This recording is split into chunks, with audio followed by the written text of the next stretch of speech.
Welcome to Are You Killing It, the podcast powered by Peak Performance Partners, where our mission is to help your business achieve success faster. I'm your host, Dr. John Ronaldo, and each week our team of business experts brings you the tools, insights, and strategies you need to kill it in your business. No fluff, just real talk to fuel your growth. Gentlemen, let's dive in. What's going on? Yeah, we'll get down to some real talk. Real talk. Are you guys feeling a little artificial these days at all? Don't worry, got a little. We're doing the robot. For those of you. Danger, Robinson. For those of you only seeing the audio, you're missing out on something terrible. So you're not missing out. I am joined here by the founders, the masterminds of Peak Performance Partners. We got Patrick Stewart, Ricky Navarro, Kevin Hernandez.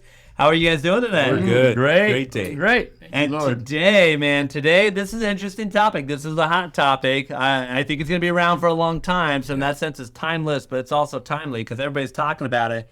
AI in business, hype, hope, and maybe a little bit on how to use it. So everybody's talking AI these days in businesses. And so it was so much buzz around AI. Let's just delve right into it. Businesses are trying to figure out, how do I use this? What do I need to use?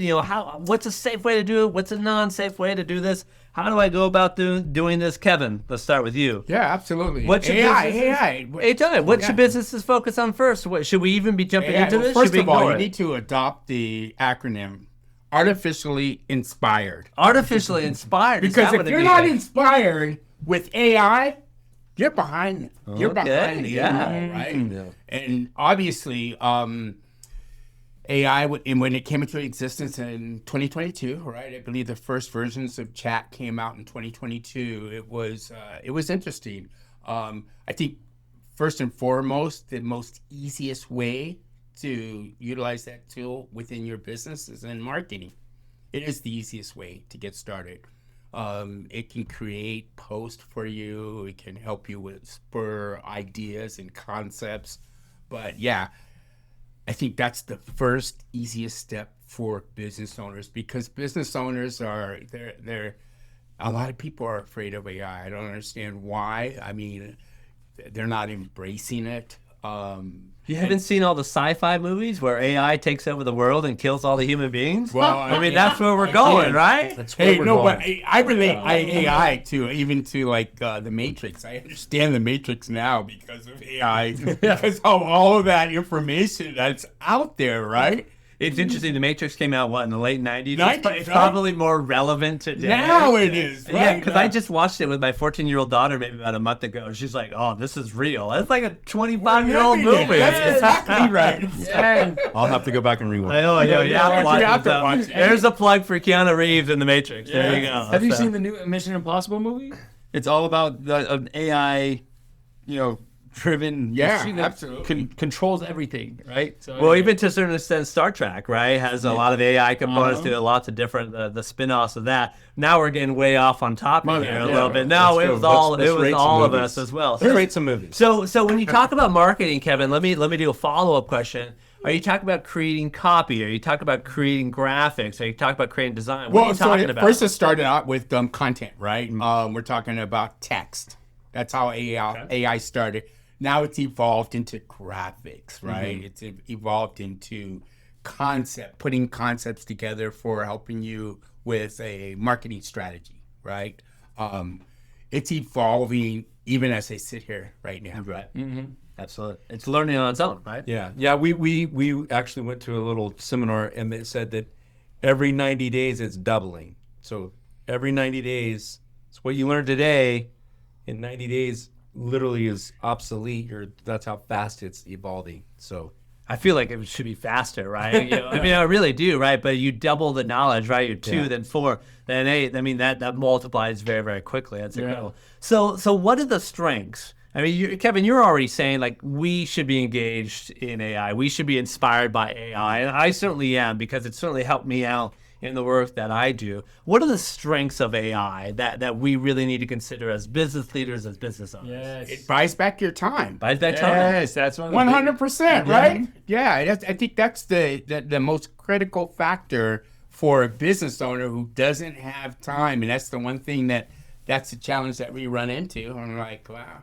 what are you doing with AI in your business? So it's a time management tool in Right, some ways, exactly. right? Yeah. Okay. What else, Patrick? Any thoughts, Ricky? What are some strengths? What are things that are really valuable about it? Yeah, again, I think as you start to get better at your prompts, but also as you start to, it starts to understand your business and what you're looking for.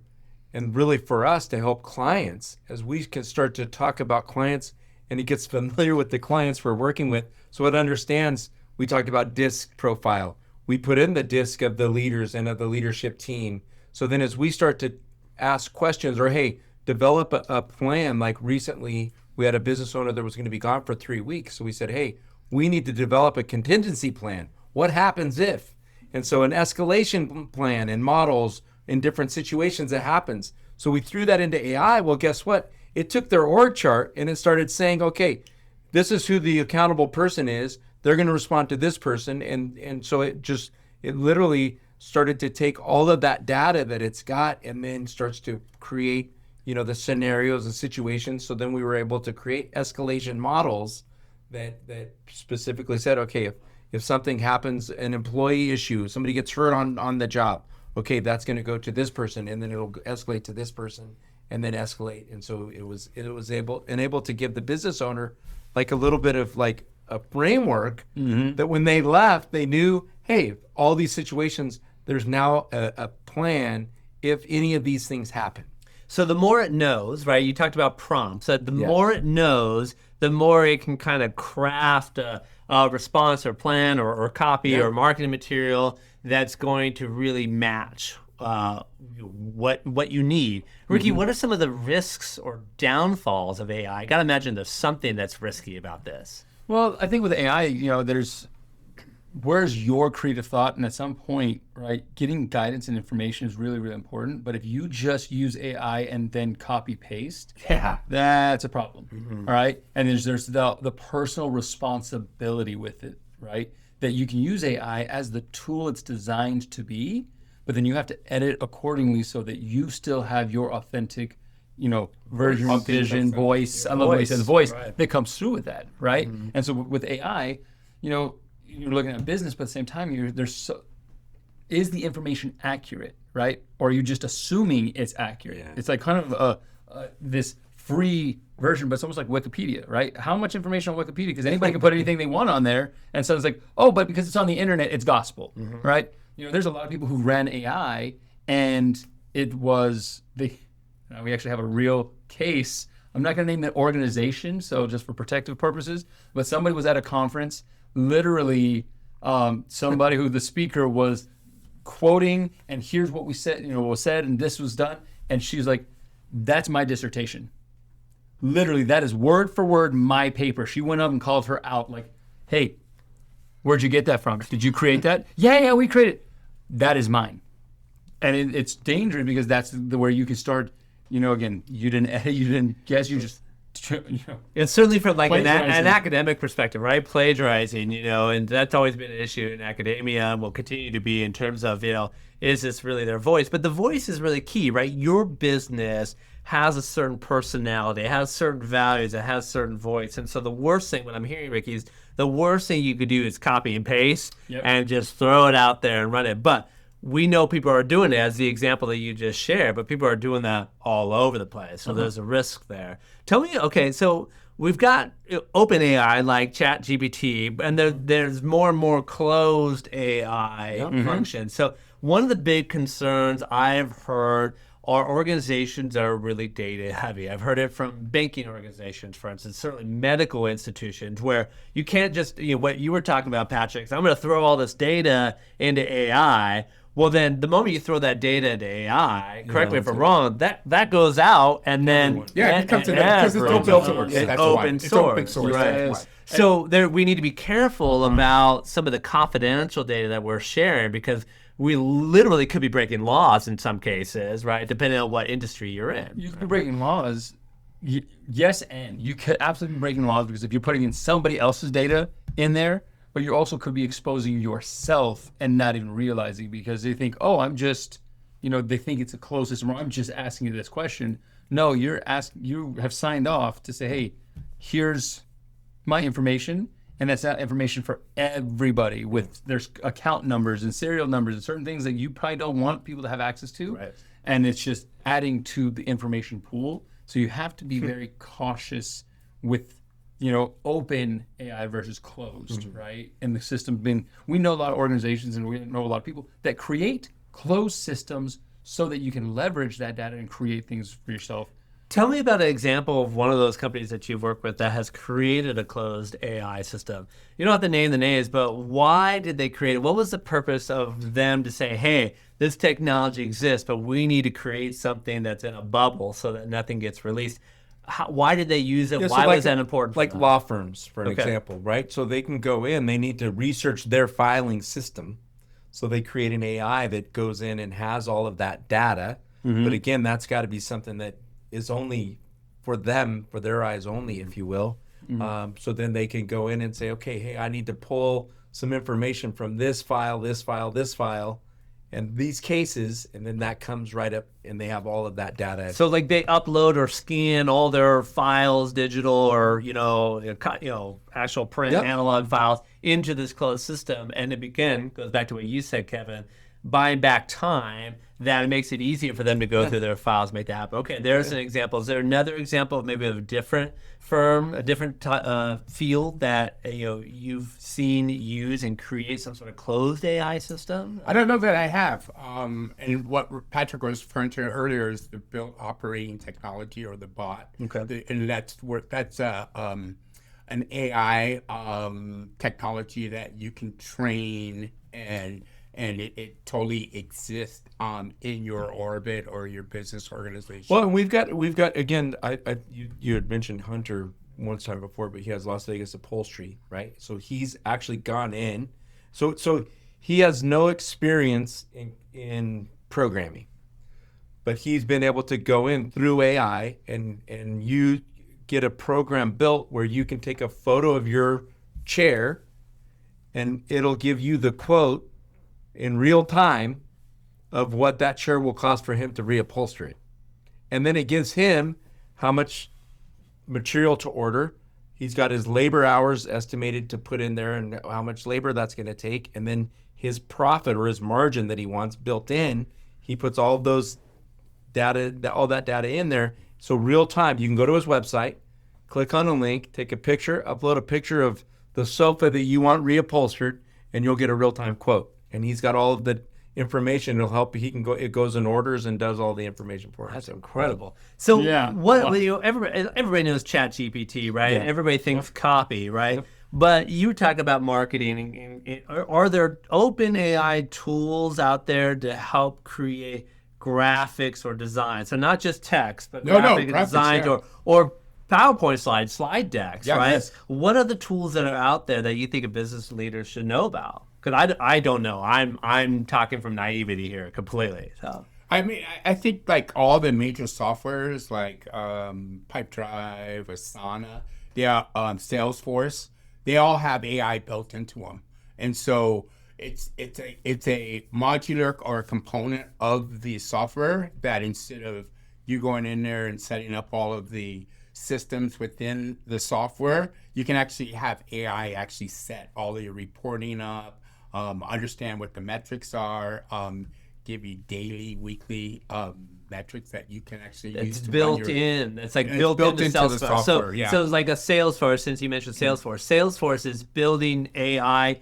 into its platform so that its users can use it. Now, I imagine Salesforce that's a closed system, or Ricky, you have a thought on this? Because I see you got your phone open. Yeah, here, so I so- still pulled up because this is one of the things that I want to start looking at, right? And so it's as I'm scrolling, if you're on Instagram, they have this, and this is so funny because it says teenagers are building businesses with AI. Well, the only AI you know is ChatGPT, and so it has the list of all these different ones like ChatGPT, Canva, Midjourney, HubSpot, DeepSeek, Jasper, Notion AI, Runway, Descript, and that was a great one for podcasts, right? Copy.ai, HeyGen, Sora, Pictory, Grammarly, which I know you know all about Grammarly, right? Yeah,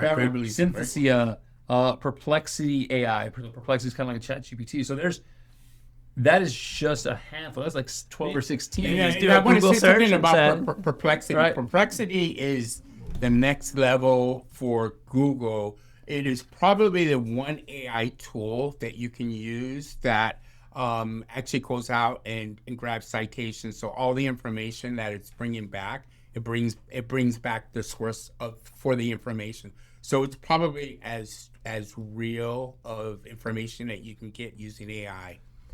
How about a small business that use AI without needing a tech team or a big budget? I think we've talked about some of that, but let's go down that rabbit hole a little bit more, right? Yeah. Because I'm not tech savvy. I imagine a lot of business owners, business leaders are not tech savvy. They often hire for that. But what I'm hearing is potentially there's some hiring that we don't have to do, and that's a big conversation. What jobs will AI replace? We could talk about that another time, right? That's another But there's conversation. there's some AI to help me do things in my business. What I'm not a tech person. What are those things? Let's delve Answering down. your phone. AI can answer So phone. AI can answer your phone. It can also direct your calls when it answers the phone. It can actually act as you, the business owner, and spill out Like your use your give voice, answers. right? Basically, just spew out your message, right? Call peak performance partners.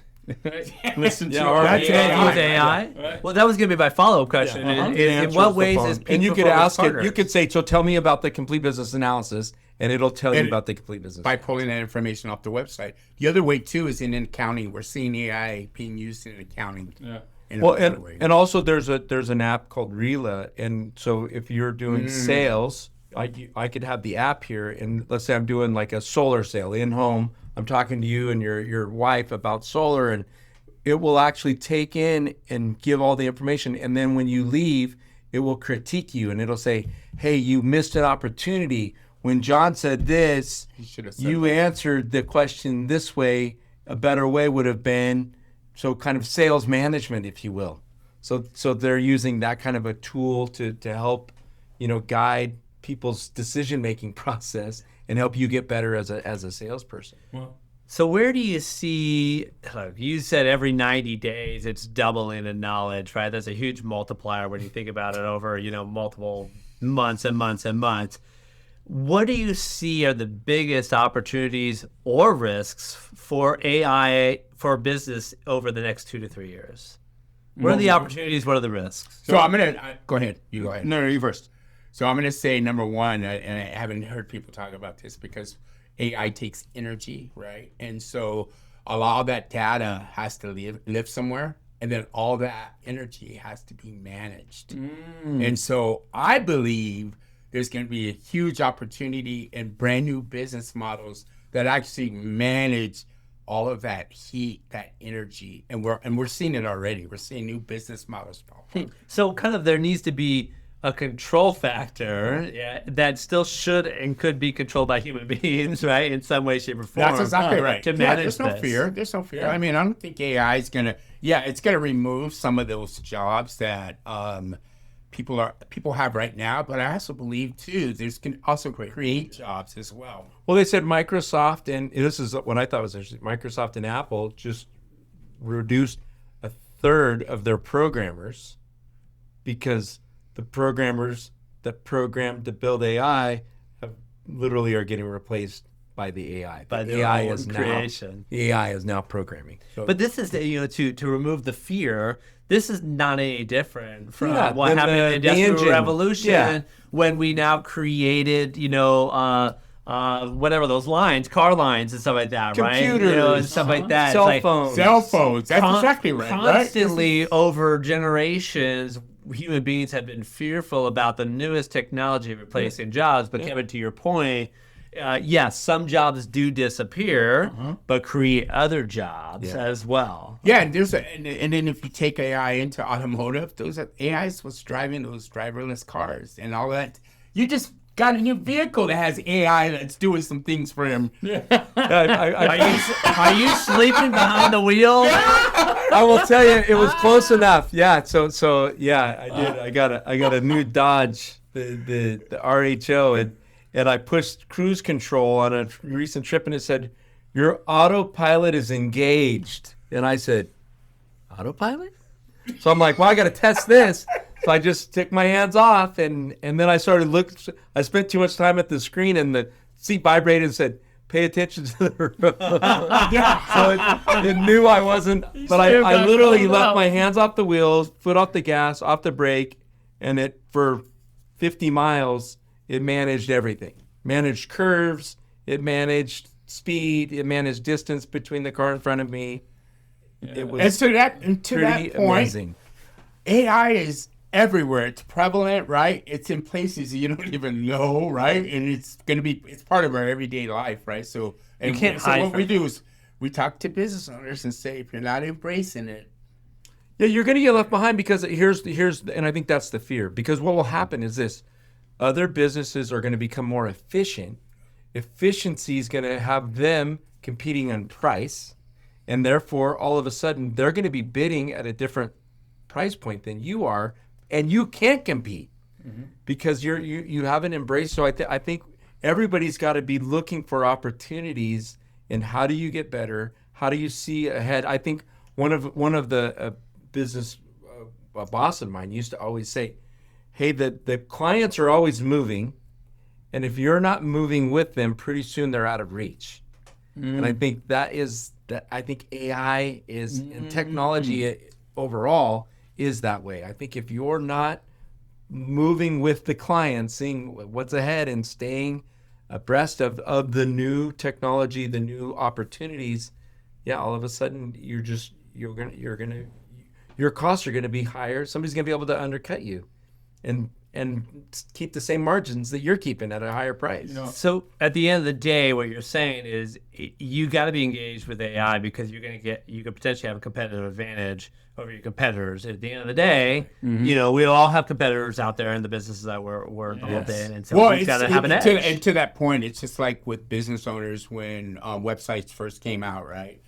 When websites first came out, it was an opportunity for a business owner to showcase the organization on the internet, right? And there were slow adapters, people that were like, I don't want to put my stuff out there. But then they failed to understand that that's a marketing tool for their business, and they're able to capture more clients that way. So yeah, in that Kind of like respect, the U curve, right? In terms of the early adopters, when it comes to things like AI and this technology, as a business leader, we need to try to be early adopters in this. Early move forward, adopters. right, and make this happen. So that's a win right there, right? In terms of this kind of the takeaway of like, you need to be looking in this, you need to be embracing, this technology, 100%. just like we should, like you were saying. We keep repeating this cycle. All these new technologies, computers, cell phones, internet, whatnot, websites. We've got to be there, or we're gonna lose out. And I got one that's gonna blow your mind that we Talk to just us. found out. Okay, so talking about websites, talking about all of that. This is something that's really, really cutting edge that most people don't realize. And we just found this out from our PR firm, GYC. They went to this conference and found out, where do you think, right? There's SEO, right? And that's like pay-per-click and I was Google just talking ads about and that today. keywords, right? You have all the keywords that's been like the biggest push to get your website to the top of Google, right? And fast forward, now there's been a 25% drop in Google searches. What is the new search engine? ChatGPT. Where does ChatGPT get its information? Most people think they're just getting it from websites and if they think they're getting it from Google. User generated. Not user generated. They're actually getting the ChatGPT goes out and looks at publications, press releases. They actually go and try to get actual content that has been vetted and published in actual information. So it's not just whatever. It's not SEO content driven. Is what he's trying to say. So it's called GEO. And now, if you want to be seen and referred to when you put in a chat, who's the best plumber, who's the best architect, who's the best engineer, who's the best law firm, who's the best whatever, right? For da-da-da-da-da-da. If you want to be in the top of the new search engine, ChatGPT, you're going to need a PR firm. And you're going that's- to need somebody who gets your information out on press releases, and that's where it's at, because it's no longer, so it's a 1-2 punch. But if you think I'm just going to be all SEO and Google ads, when the new gospel, somebody's like, here's the best because ChatGPT says they're the best.